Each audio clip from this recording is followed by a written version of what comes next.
Do your values lie in the things you currently have or the things that you would like to have in the future? Today, we're going to talk about alignment in thoughts and action and how that might be affecting you in your life today in either a detrimental or beneficial way. Before we dive any further into the topic, please like the video and subscribe to the channel if you haven't already. We are getting really close to 800 subscribers, and I would love to hit that milestone before February is over. With no further ado, let's just talk about alignment for a moment.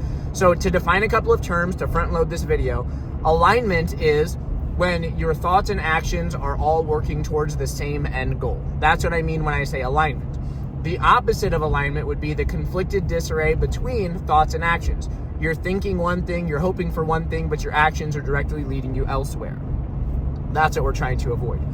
So I'm going to provide you some examples relevant to the Pokemon space on how this might look in a practical sense. And then we're going to talk about how it might be manifesting itself in reality and what you might be able to gain from this in other avenues of your life as well.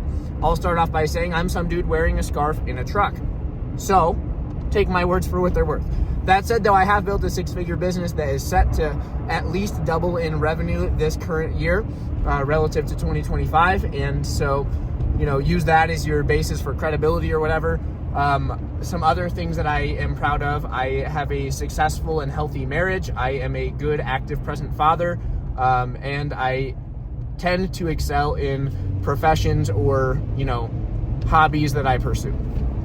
So with all that said, that doesn't mean that I was just born, the gift to mankind. Quite the opposite. I was always pretty mediocre at things growing up. And it wasn't until adulthood that I kind of hit my stride. And there's a couple things that made it all click for me, but that's what I'm bringing to you now. So when we're talking about alignment, we all have hopes, dreams, aspirations, etc.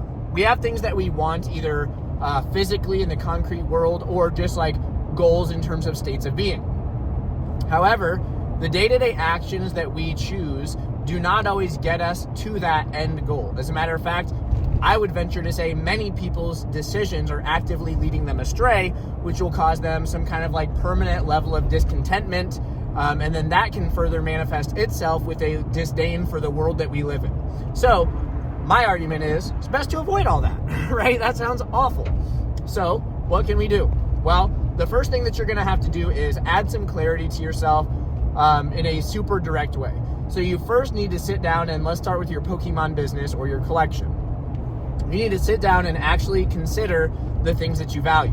So what is it that your goal is for your business? Well, presumably something along the lines of making money, right? And if you're looking at your collection goals, just take inventory of what it is that you actually like. What do you have as part of this collection goal? And what do you not yet have that you need to acquire to complete this goal? Okay. And then there's an option C that we'll kind of dive into a little bit later, but some of you collectors might not love to hear it. But with that said, if we're talking about our business, we want to make money. Okay. Well, the biggest barrier to most people is going to be just not taking action, something that we talk about a lot here. A lot of people have a lot of great ideas, but they don't take action on them. Now, I have outlined very clearly on this YouTube channel how you can make a bunch of money off of Pokemon cards, and it is not rocket science. You buy an item for a price that is lower than what you can sell it for. You sell it for the ideal price by creating an optimal listing with good quality photos, a good title, good structure, and then plenty of item specifics to flesh out all the nitty-gritty. A buyer will find that, click it, buy it, and then you have a greater amount of money in your bank account than what you spent on said item and whatever the frictional fees might be associated with that.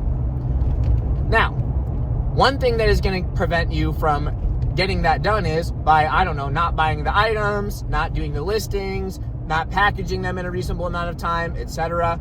But the buck doesn't stop there, folks. There are some other things that might be leading you astray too. And something that I'll speak on from experience is double dipping. Okay, so before I formally started acting as a business in this space, I would buy and sell collections as a way to both sell cards, but also keep some cards. So I was collecting at a net zero, which is not the same thing as operating a business, would be my argument, right? And you could probably justify it in various ways from a tax perspective. But again, I'm just some dude wearing a scarf. I am not a tax expert. I'm not a financial advisor, nothing of that variety. I'm just a dude.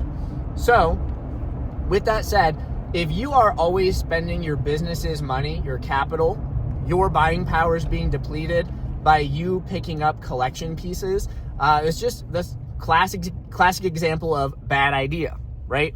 It's going to be really hard to grow the money if you're always, crippling your capital or your potential for growth by continually putting that money into items that never actually sell.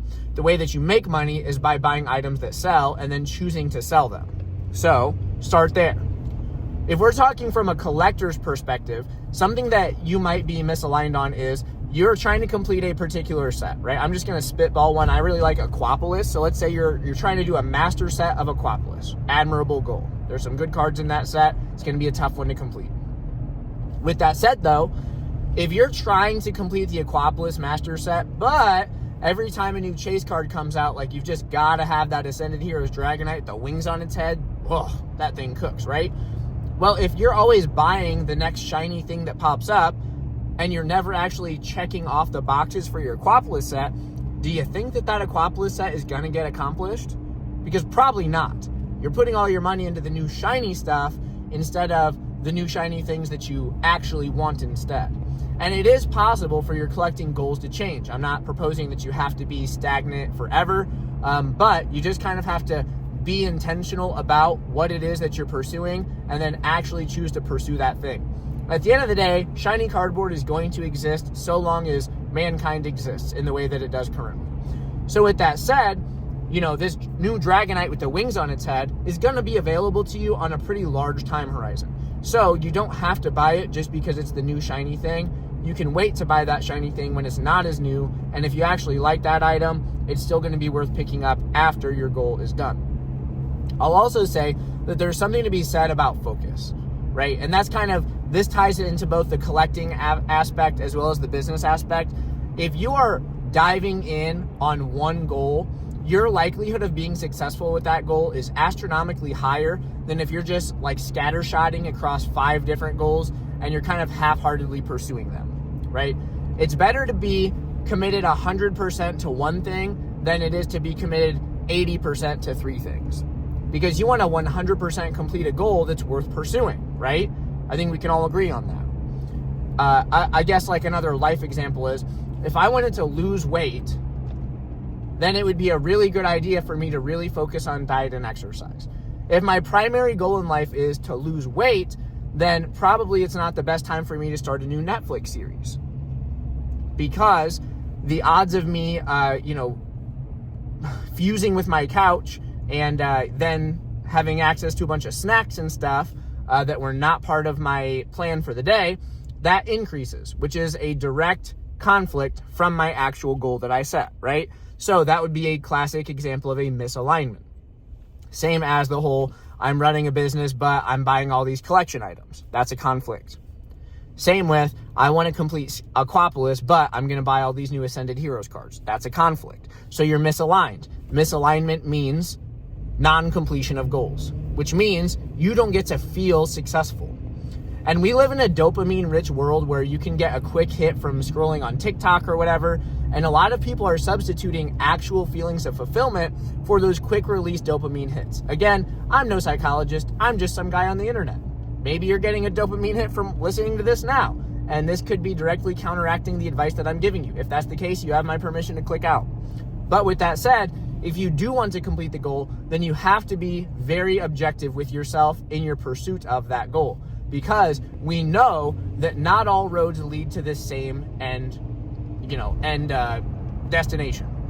As a matter of fact, if you turn left on the wrong road, you'll never get to your destination in a practical sense. So make sure that you stay on the road that leads you to your destination. That's kind of the overall goal here. And I see people do this a lot with like personal finance too. This might get ugly, folks. I see people in their personal financial situations like, let's say a person is like, oh man, we have a lot of credit card debt right now. We got into a situation where, somebody got out of work for a while. And so the consequence of them being off work is we spent on a credit card because we blew through our savings or something like that. Difficult situation. realistic situation too, right? I mean, this happens to actual people. Or, here's one. We just took out a loan for a new truck, but then, surprise, we're pregnant with twins. That's going to be a difficult situation too.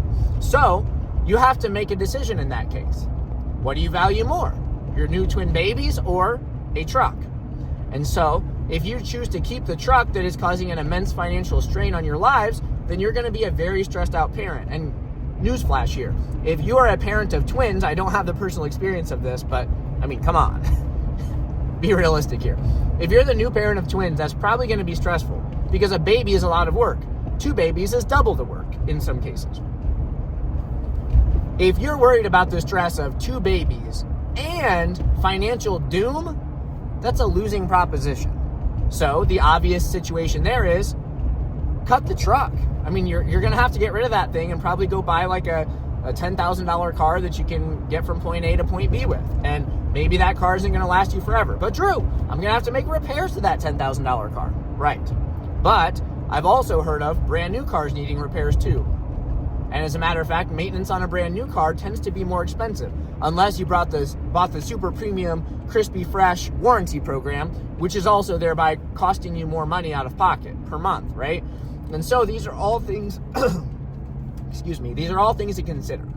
So if your goal is one thing, make sure that your actions are in line with getting that thing done. Check off the box. There's plenty of boxes in the world, and there's plenty of things that you want to check off. But if you try to take on too many tasks all at once, that's a nightmare. It's going to be a convoluted mess, or that's not even a real word. It's going to be just a convoluted mess. It's going to be stressful, more stressful than it might otherwise be. And so you can have ideal results by focusing your attention on taking action to do the thing first. Check off one box at a time. The last bit of life-connected advice that I'll give here is from my father-in-law. When my wife and I bought our first home, he gave the advice of, this is a fixer-upper.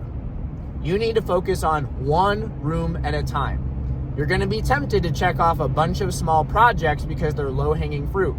The problem with that is you run into the bottleneck of every single room all at the same time, and then it feels overwhelming, and the next thing you know, you're living in a perpetual construction site, and that stinks. A lot of people that get in that situation end up wanting to move. And so then you're getting into a whole new mortgage situation. You're changing your living conditions instead of just finishing the living room, finishing the bathroom, finishing the basement, right? And so you have to have this like procedural approach to things where you are making sure to check off the list.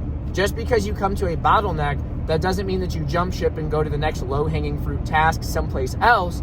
It means that you have to get through that hump. You have to get over that hump in order to clear the room. And your house is going to feel so much better when you reclaim a space fully before going on to a new space. If you don't have any reclaimed spaces, then you feel like you've lost your home. And my friends, that feeling of losing your home in, a non-literal sense is holding a lot of people down. And it's going to make your life feel a lot more stressful than it might otherwise be. So, pursue the wins, do the stuff. Best of luck. Thank you all for watching, and I'll see you on the next one.